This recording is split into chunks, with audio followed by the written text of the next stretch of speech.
Hello, everybody, and welcome to Questions in Humanism.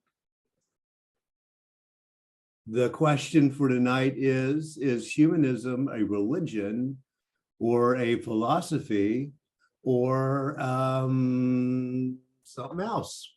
And we will see that the question is a little complicated, actually. It's according to how you define religion and church and philosophy and even the law, as it turns out. Last month, I shared with you a little history about the 19th century and free thinking. A religion of reason or a religion of humanity has long been a dream of free thinkers. One of the things about the 19th century is that in order to be accepted and not charged with heresy and not jailed, one of the things was getting a religious exemption. And so that became part of the history of secularism, whether people liked it or not. But some people took it more seriously than others in terms of, what is this? The book I want to look at tonight is by Lee Eric Schmidt. It's called The Church of St. Thomas Paine, A Religious History of American Secularism. I'll tell you a little bit more about Lee Eric Schmidt in a bit. This is a fairly new book, and it brings part of his project into the 20th century. He starts way back in the 19th century in another book, looking at how people have been secular through time, and he brings it up to kind of the present in his look. But I want to look at how this kind of happened, just as a historical moment of looking. So these are most of the quotes are from his book. What about ethical culture as a movement? This is important for us to realize that ethical culture has been part and is a little bit older than Unitarian humanism, but it's always been a little bit to the side as well. So he says this: Felix Adler's obvious fondness for religion, Felix Adler being the founder of ethical culture, drew similar skepticism from the Boston Investigator. Now, this is a publication that's now gone, but it was a highly secular kind of publication. And it said this: it seems very strange to us that a radical like Mr. Adler should cling to the word religion, which always misleads and amounts to nothing when used to signify anything else than morality, in which case it is entirely unnecessary. Adler and company, it goes on, kept insisting that free-thinking liberals required the moral ballast of religion, but the paper found that an entirely needless concession, an unnecessary contamination of secularist purity. It was time for the word religion to be abandoned outright, or even better, abolished from the language. So you get the idea here. We've got early on in the 1870s and 80s already, we have this argument between whether or not secularism and what will become humanism ought to be considered a religion or a philosophy. Quote from the book: for many free-thinking liberals, the notion of a secular church, a humanistic church, or an ethical church seemed anomalous and ill-fitting, as unappealing as it was incongruous. So a lot of people just said, you know what, we have no interest whatsoever in this religion business. We're all done with that. However, this other problem of the freedom of speech comes back up again. And in one place it comes up is Washington Ethical Society versus the District of Columbia back in 1957. Now, this entry is from Wiki. Along with Fellowship of Humanity, I will mention that in a moment, versus the County of Alameda, this was one of the earliest cases establishing the right in the US of non-theistic institutions that function like churches to be treated similarly to theistic religious institutions under the law. Now, it's important to realize 1957, right? Already the FUS building was open, called First Unitarian Society, calling itself humanist, etc. The congregation had started back in the 1890s. And so already we have this thing called First Unitarian Society that's existing as a humanist congregation. But what does that mean from a legal standpoint? Now, the Fellowship of Humanity began sometime in the late 19th century. This is in California, Alameda County. And you will notice very quickly, if you were with me last time when I talked, this religion of St.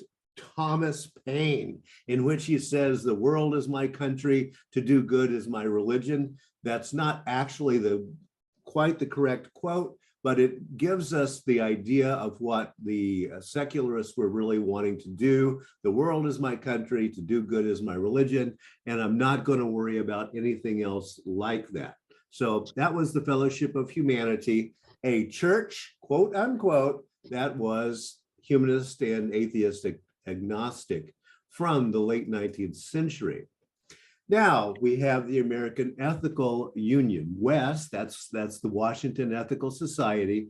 It says today on their website is a proud member of the American Ethical Union. Ethical humanism, ethical culture is a humanist movement focusing on human goodness and building ethical relationships with each other and the earth. As a non-theistic organization, we do not concern ourselves with the existence or non-existence of a deity, but instead embrace the diversity of our membership. Now, you see how American Ethical Union is a little bit different than the Unitarian Universalist Association in the way that it's talking. And so this is going to bring them in conflict with the tax code. So in Washington Ethical Society versus District of Columbia, it's sometimes cited as establishing secular humanism as a religion under the law.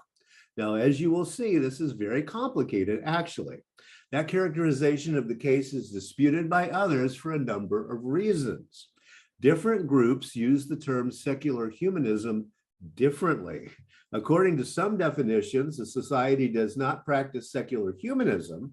The society practices ethical culture, the philosophy of a movement founded in 1876 by Felix Adler, predating the modern humanist movement, which of course is FUS in 1916. So there you have it. So again, this is from Wikipedia. While ethical culture is, broadly speaking, a humanist philosophy, it has its own distinct character.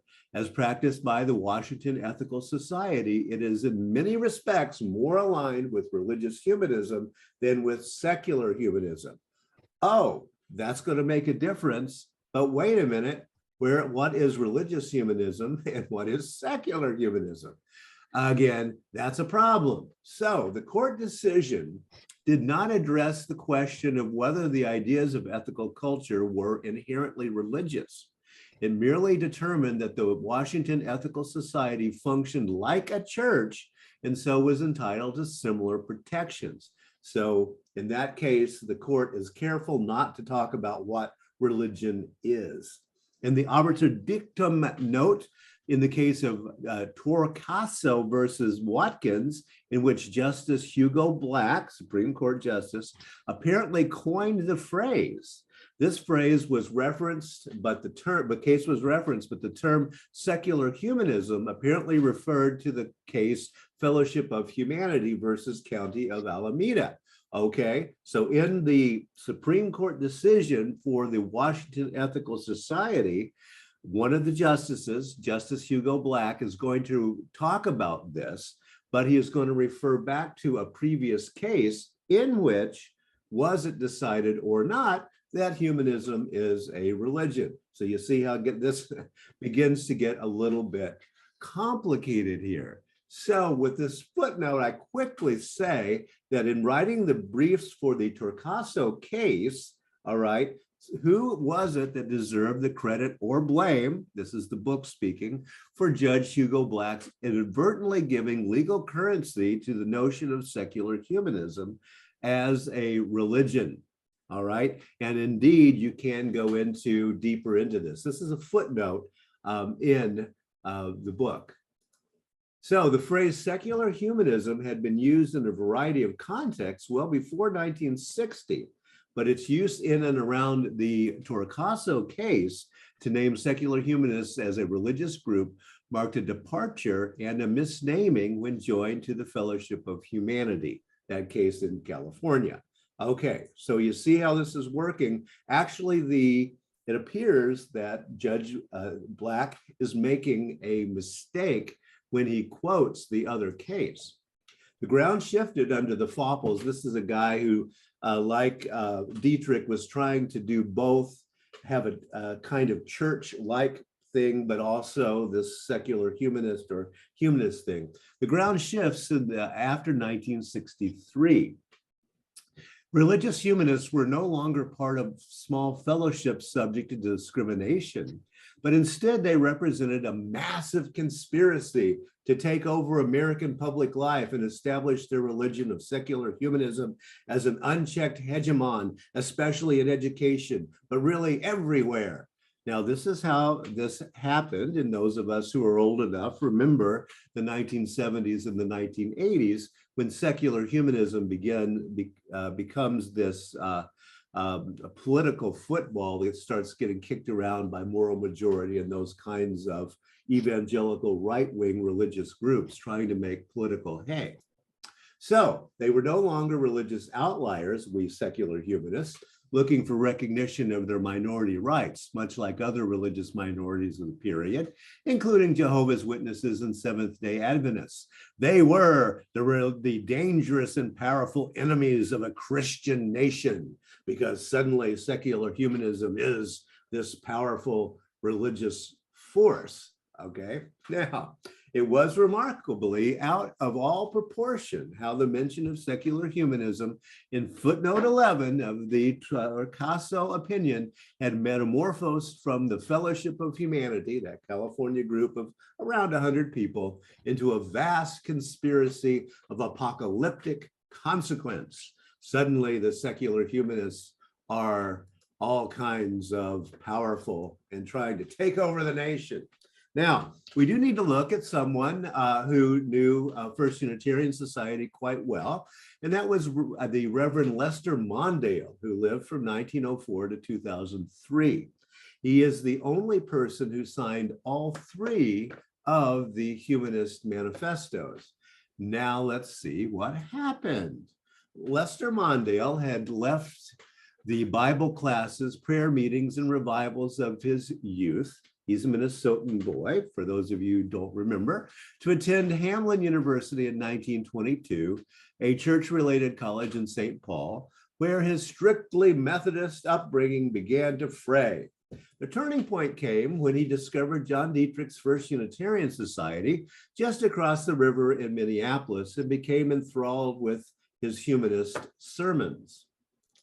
One of the first and most memorable sermons Mondale heard Dietrich deliver was, unsurprisingly, on Thomas Paine. Back to that religion of Thomas Paine, one of the founders of the US.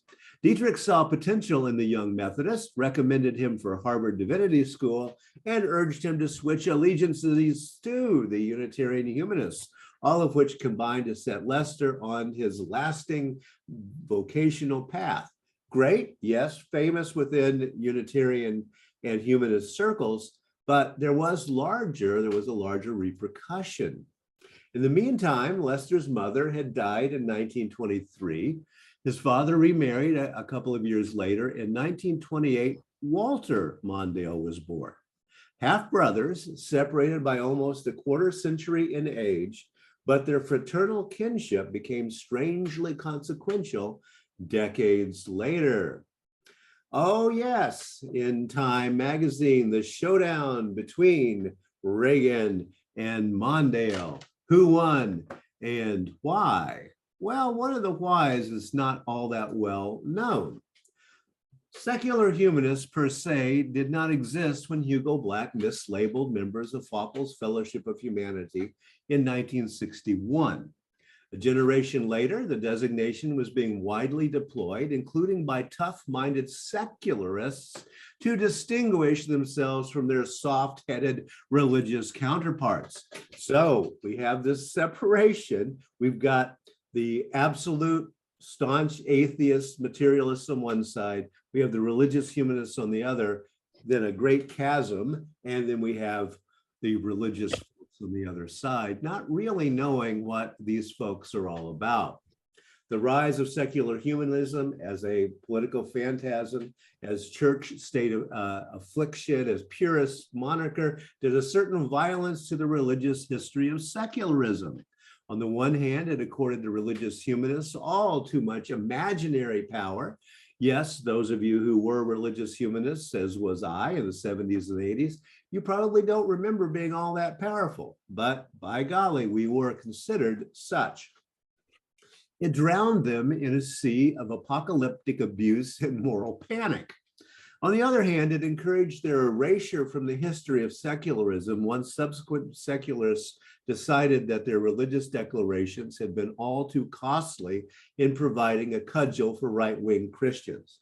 So secular humanists began to back away from religious humanists and begin to forget conveniently the history of what had actually happened in the past in the development of humanism.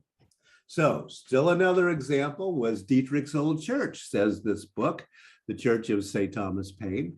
Dietrich's old church, the First Unitarian Society. This is one of the few mentions we get in the book, but we're always mentioned in a positive light. The First Unitarian Society of Minneapolis, which embraced its historic role as a humanist pulpit and continued to cultivate that congregational identity. Likewise, the ethical societies in New York, St. Louis, Philadelphia, and Chicago retained active presences in their respective cities, evidence of a long institutional shadow cast by the late 19th century. And again, this whole thing coming out of the 19th century as free thought, heresy, infidels, atheists, and all this stuff coming out, but it bifurcates because of this weird mistake in the judicial system that begins to get secular humanism called this horrible, horrible thing. And indeed, it did have quite an effect. Those of you who know the Reagan-Mondale race know that Mondale did not do well. And one of the reasons is that Reagan and his folks were able to paint Mondale as a religious, or a secular rather, humanist. Therefore, a bad actor. So what secularism entails, the privatization of religion, the differentiation of secular statecraft, the demystification of the universe through natural sciences, and the decline of religious adherence, the triumph of instrumental rationality, among other indicators, and to what extent secularization as a process actually characterizes the history of the modern world are matters of endless debate. And one of the reasons for that is the historical oddity of what I was just telling you about. Almost nobody knows this particular story. So is humanism a religion or a philosophy or a? Well, it's according to who you ask. Secular humanism was declared indeed a religion by the courts accidentally. Religious humanism is a term that actually has kind of disappeared. And I even use the term nowadays, congregational humanism, to try to get away from that particular idea. And the book is Lee Eric Schmidt's The Church of St. Thomas Paine, A Religious History of American Secularism. As I mentioned in our last meeting, unfortunately, because of COVID, Lee Eric Schmidt was not able to look at the FUS archives. He had asked permission to do that. We had said, yeah, come on by, but he did cancel that due to COVID. And I have to wonder what kind of a book he would have written had he been able to see a little more deeply into the history of First Unitarian Society. I have mentioned him before. Lee Eric Schmidt is the foremost scholar, and he's very much a theologian as well, I think, in the way that he deals with things in terms of the secularity and humanist movements. And as I mentioned before, he's got other books out: Restless Souls, The Making of American Spirituality, from Emerson to Oprah, and a book that I use when I teach seminary courses, Village Atheists: How America's Unbelievers Made Their Way in a Godly Nation. And that is about the 19th century and the way that that operated. Well, I